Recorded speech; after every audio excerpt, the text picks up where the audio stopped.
Hello students, आज हम पढ़ने वाले हैं गामा फंक्शन के बारे में। तो इस वीडियो से आपके सारे concept gamma function related clear होने वाले हैं।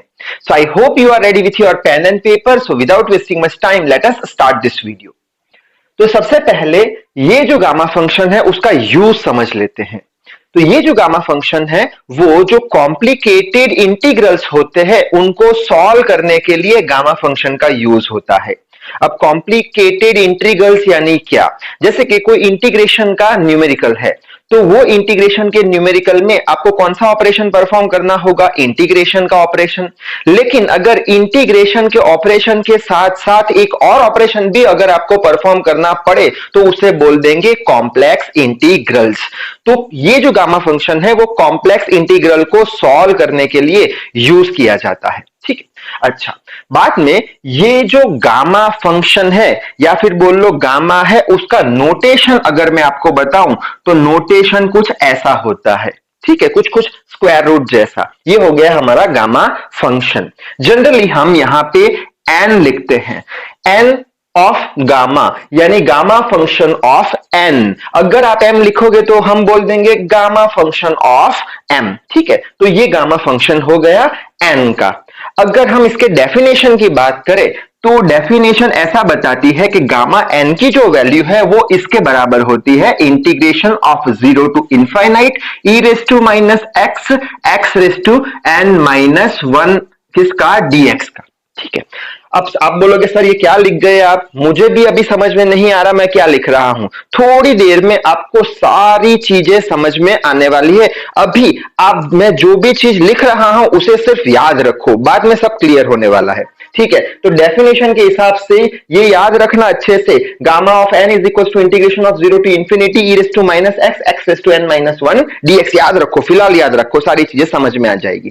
ठीक है, और दूसरा एक फेमस इक्वेशन अगर मैं लिखूं तो वो फेमस इक्वेशन है gamma of n plus 1 is equals to n gamma of n. ये भी इक्वेशन आपको याद रखना है अगर आपको न्यूमेरिकल सॉल्व करने हैं। तो एक आखिरी इक्वेशन में लिख लेता हूं, कौन सा?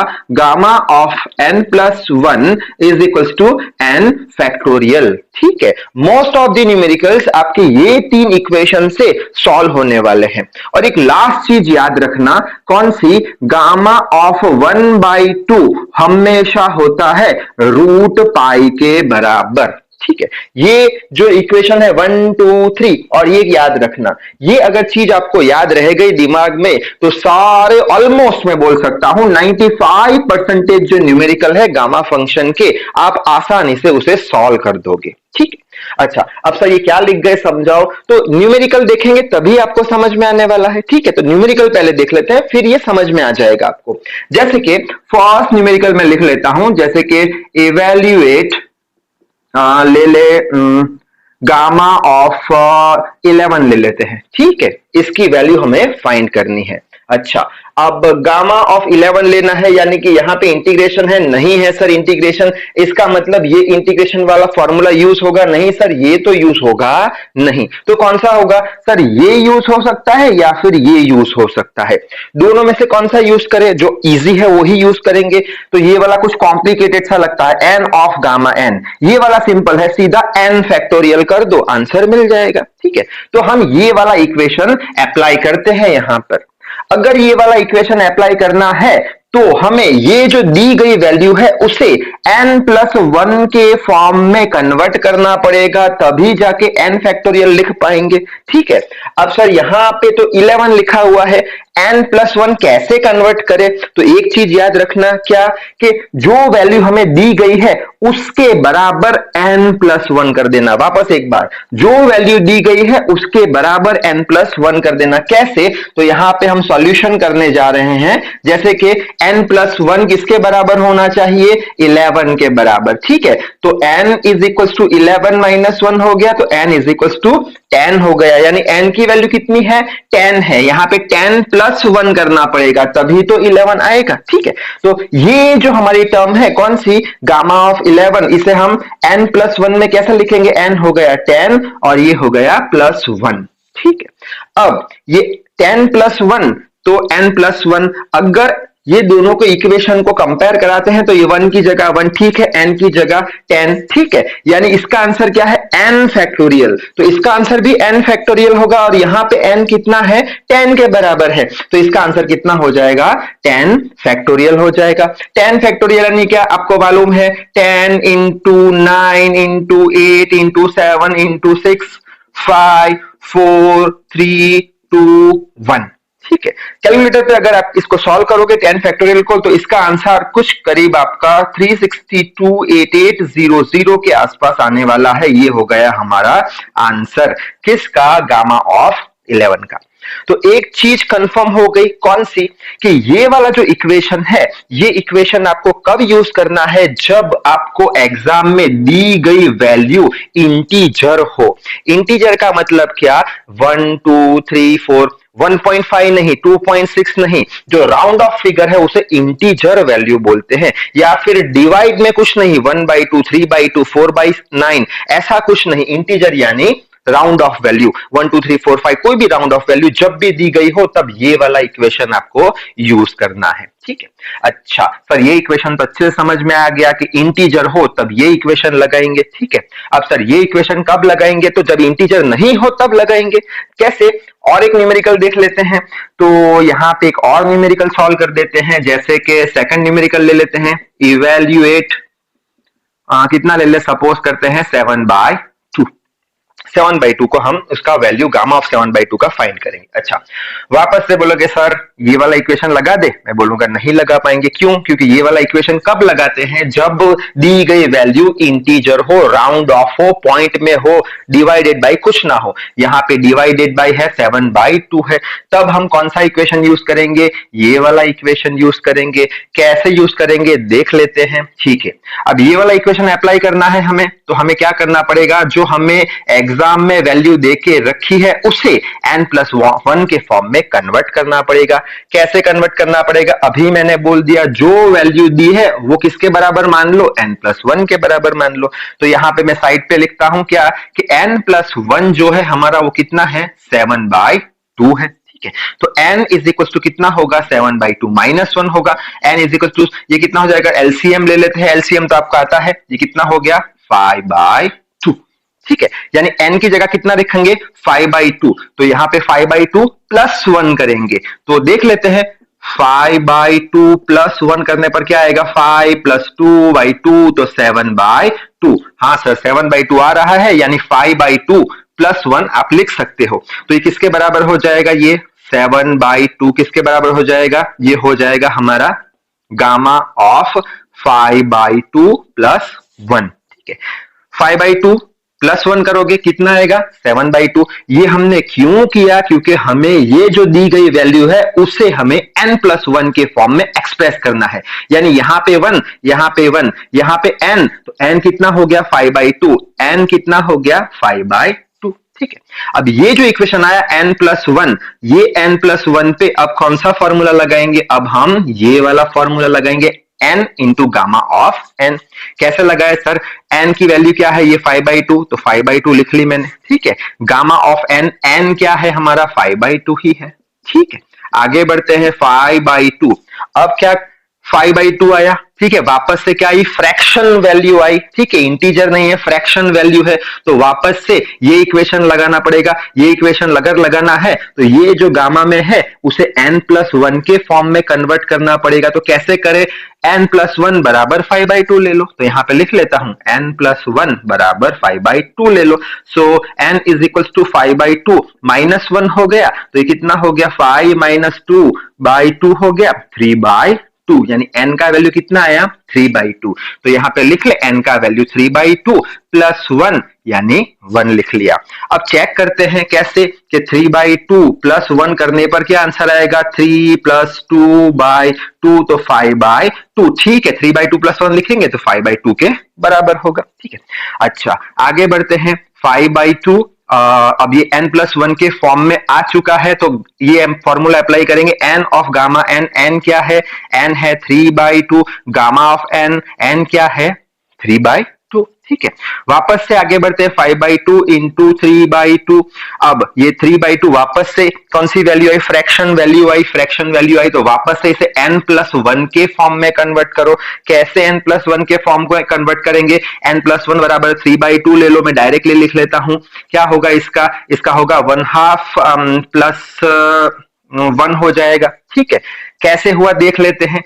3/2 क्या बोल देंगे, n+1 के बराबर। 3/2 किसके बराबर, n+1 के बराबर। सो n कितना हो गया, 3/2 माइनस ये n कितना हो गया, n इज इक्वल टू 3/2 -1। तो ये कितना हो गया, 3/2 3 - 2/2, तो ये कितना हो गया, 1/2। ठीक है, तो ये 1/2 + 1, यहां चेक करते हैं 1/2 + 1 कितना, 1 + 2 डिवाइडेड बाई 2, सो 3/2। यानी हम क्या लिख सकते हैं, 1/2 + 1 लिख सकते हैं, तब हमें 1/2 + 1 पे 3/2 मिल जाएगा। तो ये n+1 हो गया, n+1 हो गया तो क्या करेंगे, n गामा n, तो ये 5/2 इंटू 3/2 n गामा n क्या है, 1/2, तो 1/2 गामा n क्या है, 1/2। ठीक है, 5/2 इंटू 3/2 इंटू 1/2। अब गामा ऑफ 1/2 मैंने बोला था याद रखने को, क्या है, √π है, तो ये हो गया हमारा √π। ठीक है, ये कितना हो जाएगा, 5 3 15 √π डिवाइडेड बाय ये कितना है, 2 3 8, तो ये आपका आंसर हो गया किसका, 7/2 का। ठीक है, अच्छा सर ये इक्वेशन भी समझ में आ गया। ठीक है, अब लास्ट कौन सा रहा, ये वाला इक्वेशन, तो इसके लिए एक और न्यूमेरिकल देख लेते हैं। ठीक है, तो यहां पे मैं लिख लेता हूं वो न्यूमेरिकल। ठीक है, स्टार्ट करते हैं। एक न्यूमेरिकल सपोज थर्ड नंबर लिखते हैं, इवेल्युएट कौन सा ले, integration of 0 to infinite x⁴ e⁻x dx। अब थोड़ा ध्यान से समझना। ठीक है, इसकी वैल्यू हमें फाइंड करनी है, यानी इंटीग्रेशन आ चुका है, इंटीग्रेशन आया, इसका मतलब ये दो फॉर्मूले अब हम यूज कर नहीं सकेंगे। तो अब ये वाला फॉर्मूला जो डेफिनेशन है वो हमें यूज करना पड़ेगा। ठीक है, अब कैसे यूज करें सर, तो कुछ नहीं करना, सिंपली आपको ये जो डेफिनेशन है, पूरी ये डेफिनेशन, इसको जो न्यूमेरिकल दिया गया है उसके साथ कंपेयर कराना है। ठीक है, कैसे कंपेयर कराए सर, तो लिखते हैं, सपोज इसको आई हम अज्यूम कर लेते हैं, इंटीग्रेशन ऑफ 0 to इन्फिनिटी है, 0 to इन्फिनिटी, हाँ सर है। पहला कौन सा टर्म है, ई का टर्म है, तो यहाँ पे ई का टर्म दूसरा है, तो एडजस्ट करते हैं, e⁻x लिख लेते हैं। बाद में कौन सा टर्म है, x का टर्म है, तो बाद में ये हम x⁴ कर देते हैं और ये dx एज इट इज लिख देते हैं। ठीक है, अच्छा आगे बढ़ते हैं। आगे कैसे बढ़ेंगे कि अब ये और जो हमारी डेफिनेशन है दोनों को कंपेयर करते हैं। ठीक है, कैसे कंपेयर करेंगे, ये e⁻x है, 0 to इनफाइनाइट e⁻x, तो ठीक है सर ये तो बराबर है। ठीक है, बाद में x⁴ है, यहाँ पे क्या है, x⁻n−1 है और dx तो एज इट इज है, यानी कि अब क्या करेंगे, ये 4 को किस में एक्सप्रेस करेंगे, n-1 में एक्सप्रेस करेंगे। ठीक है, अब n-1 में कैसे एक्सप्रेस करें, मैंने क्या बोला था, यहाँ पे जो है n-1 के बराबर अज्यूम कर लो, तो यहाँ पे मैं लिखूं, कहां पे लिखूं, यहाँ पे लिख लेता हूं। ठीक है, n-1 जो है, n-1 वो किसके बराबर होगा, 4 के बराबर। ठीक है, तो n इज इक्वल टू क्या होगा, 4 + 1, तो n इज इक्वल टू क्या होगा, 5 होगा। ठीक है, तो यहां पे हम क्या लिखेंगे, is equal to integration of 0 to infinite e⁻x, x क्या लिख लेंगे, n-1, n कितना है, 5 है, -1, तो ये -1 हो गया, यानी 5 - 1 4। ठीक है, बराबर है, सो dx। ठीक, अच्छा वापस से कंपेयर करते हैं, क्या ये e⁻x आ गया, x⁻n-1 भी आ गया, x⁻n-1 भी आ गया, n का वैल्यू क्या है हमारा, n का वैल्यू क्या है हमारा, 5 है। अगर e⁻x है, e⁻x है और वही x नीचे भी है, वही x नीचे भी है n-1 में, n-1 में, तो इसका आंसर क्या आएगा, गामा ऑफ n। तो इसका आंसर क्या आएगा, गामा ऑफ n यानी 5। तो इसका आंसर आ गया गामा ऑफ 5। ठीक है, अच्छा सर गामा ऑफ 5 आ गया आंसर। अब ये कौन सी वैल्यू है सर? ये इंटीजर वैल्यू है, इंटीजर वैल्यू है, यानी ये वाला इक्वेशन अप्लाई कर दो n फैक्टोरियल वाला। लेकिन ये वाला अगर इक्वेशन अप्लाई करना है तो ये जो वैल्यू आई उसे n+1 में भी तो एक्सप्रेस करना पड़ेगा। तो कैसे करेंगे? ये n+1 बराबर 5 ले लेते हैं, तो n+1 बराबर 5 ले लो। So n is equal to क्या हो जाएगा? 5 - 1, n इज इक्वल टू क्या हो जाएगा?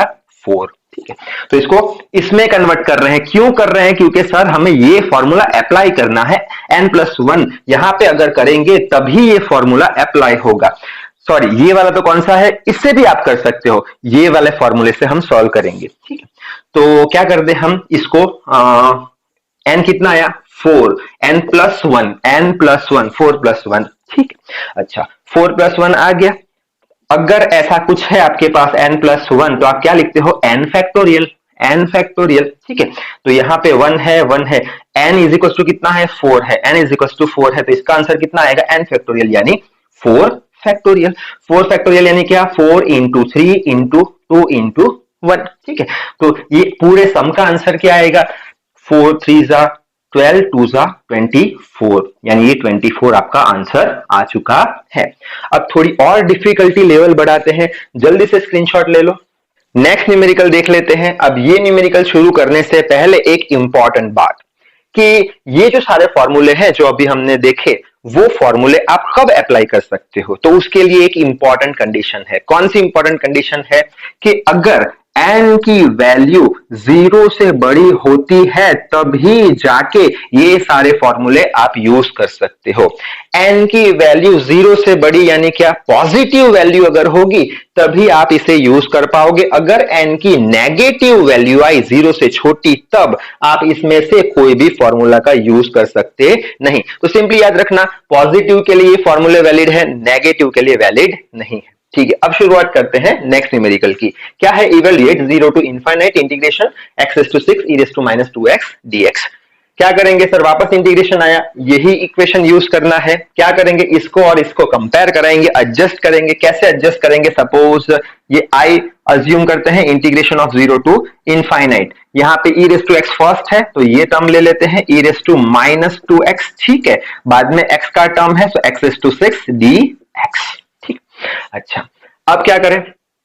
तो यहां पे e⁻²x, यहां पे e⁻−x है। ठीक, हमें तो क्या चाहिए? एक ही वैल्यू, एक ही टर्म चाहिए। यहां पे एक ही टर्म है जबकि यहां पे 2 टर्म है। ठीक है, उसको एक में कन्वर्ट करना है। तो हम क्या अज्यूम कर देंगे? हम ये अज्यूम कर देंगे कि ये जो 2x है, माइनस नहीं 2x। क्यों? क्योंकि यहाँ पे माइनस, यहाँ पे माइनस, तो चाहिए ही चाहिए। लेकिन यहाँ पे एक टर्म है तो यहाँ पे 2 टर्म नहीं चाहिए, तो हम इसको एक टर्म में कन्वर्ट करेंगे। कैसे? तो यहाँ पे हम ऐसा अज्यूम कर लेंगे कि ये जो 2x है वो सपोज y के बराबर हो गया। ठीक है, अच्छा अगर वो y के बराबर हो गया तो क्या लिख पाएंगे?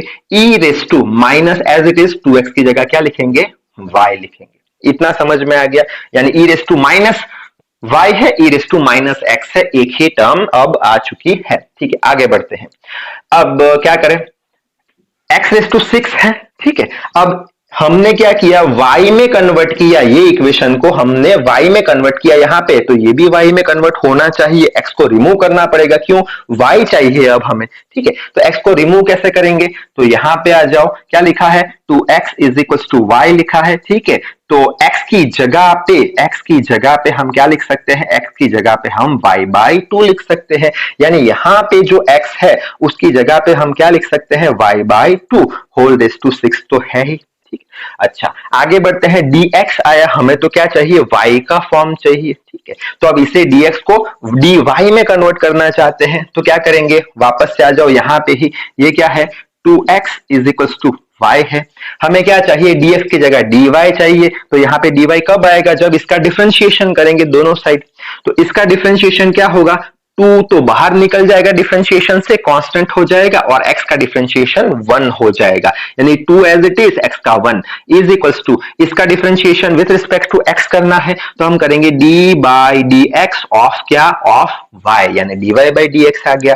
अब हमें किसका वैल्यू चाहिए? dx का वैल्यू चाहिए, तो हम लिख लेंगे dx is equals to dy/2, यानी dx की जगह dy/2 लिख लेंगे, dx की जगह dy/2। 2 लिख लेंगे। ठीक है, यानी पूरा हमारा जो इक्वेशन है वो y के फॉर्म में कन्वर्ट हो चुका है। दूसरी एक बात, जब भी आप कोई इक्वेशन को कन्वर्ट करते हो तब लिमिट भी चेंज होती है, कई बार नहीं भी होती, देख लेते हैं, चेक कर लेते हैं कैसे। तो यहां पे हम लिख लेंगे x की लिमिट, तो ये हो गई हमारी x, कौन सी लिमिट है, 0 और इनफाइनाइट, 0 और इनफाइनाइट। अब y की लिमिट क्या चेंज होगी चेक करते हैं। x की वैल्यू अगर 0 होगी, यहां पे x की वैल्यू 0 रखोगे तो क्या होगा, 2 इंटू 0, यानी y 0 हो जाएगा, तो y 0 हो जाएगा। अगर x की वैल्यू इनफाइनाइट होगी, यहां पे इनफाइनाइट रखो, 2 इंटू इनफाइनाइट, तो y भी इनफाइनाइट हो जाएगा, तो y भी इनफाइनाइट होगा, यानी ये जो लिमिट्स है वो एज इट इज रहने वाली है। ठीक, अच्छा आगे बढ़ते हैं। आगे कैसे बढ़े कि विच इज इक्वल्स टू, ये 2⁶ है और ये 2 है। ठीक है, तो हम क्या काम करते हैं, पहले कांस्टेंट को बाहर लेते हैं, तो हम लिख लेते हैं 1/2 होल रेस टू 6 इंटू, ये 1/2 भी तो है, 1/2 बाहर निकाल लिया, integration of 0 to infinite e raise to minus y हो गया, और ये तो बाहर निकल गया है, तो ये y रेस टू 6 हो जाएगा और dy एज इट इज हो जाएगा। क्या किया, कुछ नहीं किया, ये 2 1/2 बाहर निकाला और ये 1/2 रेस टू 6 ये बाहर निकाल दिया, तो ये बच गया और ये y रेस टू 6 आ गया, ये dy आ गया। ठीक है, अच्छा अब आगे बढ़ते हैं, तो इसका हो जाएगा, क्या हो जाएगा, 1/2 होल रेस टू 7, ये 1/2 का 6 है, 1/2 है, तो एक और ऐड हो गया, तो 1/2 रेस टू 7 हो जाएगा। अच्छा आगे बढ़ते हैं, 0 to infinite e raise to क्या, minus y raise to 6 dy। अब हम इसे कंपेयर करेंगे वापस किससे, हमारी ओरिजिनल डेफिनेशन से। ओरिजिनल डेफिनेशन से कैसे कंपेयर करेंगे कि sir e raise to minus y, तो e raise to minus x है, जो रेज में है वही नीचे है, जो रेज में है वही नीचे है, हाँ वही नीचे है। रेस टू क्या है, n-1 है, तो ये क्या है हमारा 6 है। अब इसे n-1 में कन्वर्ट करना पड़ेगा, तभी कंपेयर हो पाएगा। कैसे कन्वर्ट करें सर, n-1 बराबर 6 ले ले, n-1 बराबर 6 ले ले, so n is equals to 6 plus 1, n is equals to 7 हो जाएगा। यानी ये क्या हो गया, n-1 के टर्म में लिखे तो 7-1 तो 6 आ जाएगा। कैसे देख लेते हैं, 1/2 whole raise to 7 integration of 0 to infinite e raise to minus y raise to n-1 यानी 7-1 6 dy। ठीक है, अच्छा which is equals to 1/2 whole raise to 7। अब ये जो पूरी टर्म है हमारी, ये जो पूरी टर्म कुछ ऐसी बन चुकी है, e raise to minus y, e raise to minus x, जो रेस में है वो नीचे है, जो रेस में है वो नीचे है, n-1 है, n-1, n कितना है, 7 है, तो ये पूरी टर्म का आंसर क्या आ जाएगा, गामा ऑफ n। ये पूरी टर्म का आंसर क्या आ जाएगा, गामा ऑफ n। n क्या है, 7 है, तो यहाँ पे गामा ऑफ n कितना आ जाएगा, 7 आ जाएगा। ठीक है, अच्छा अब ये कौन सी वैल्यू आई सर, ये आई इंटीजर वैल्यू। इंटीजर वैल्यू के लिए हम कौन सा फॉर्मूला यूज करते हैं, ये वाला फॉर्मूला। तो ये जो हमारी वैल्यू आई उस पे अगर फॉर्मूला अप्लाई करना है ये वाला, तो उसे n+1 के फॉर्म में कन्वर्ट करना पड़ेगा। कैसे कन्वर्ट करेंगे सर, कुछ नहीं, n+1 बराबर 7 ले लो, n+1 बराबर 7 ले लो, so n is equal to 7 - 1, n is equal to 6 आ जाएगा, यानी 6 + 1 तो 7 आ जाएगा, तो वही कर लेते हैं, 1/2 होल रेस टू 7 इंटू ये कितना हो गया, n+1 हो गया। ठीक है, अच्छा आगे लिखते हैं 1/2 रेस टू 7 इंटू n+1, क्या बोलते हैं, n+1 is equal to n factorial, n+1 equals to ये वाला n factorial, n+1 n factorial, तो ये किसका फैक्टोरियल, 6 का फैक्टोरियल, तो ये 6 का फैक्टोरियल। ठीक है, आगे बढ़ते हैं, 1/2 होल रेस टू 7, ये कितना आएगा, 6 फैक्टोरियल का 5 4 3 2 1। ठीक है, अगर इसका आंसर सॉल्व करोगे आप कैलकुलेटर पे, तो इसका आंसर करीब करीब 45/8 के आसपास आने वाला है। ठीक, तो स्क्रीनशॉट ले लीजिए आप। तो ये जो गामा फंक्शन है उसके और ज्यादा आप न्यूमेरिकल प्रैक्टिस कीजिए, जरूर से आपको पूरे कंसेप्ट क्लियर होने वाले हैं। सो इस वीडियो में बस इतना ही। So till then read hard, work hard. Thank you very much.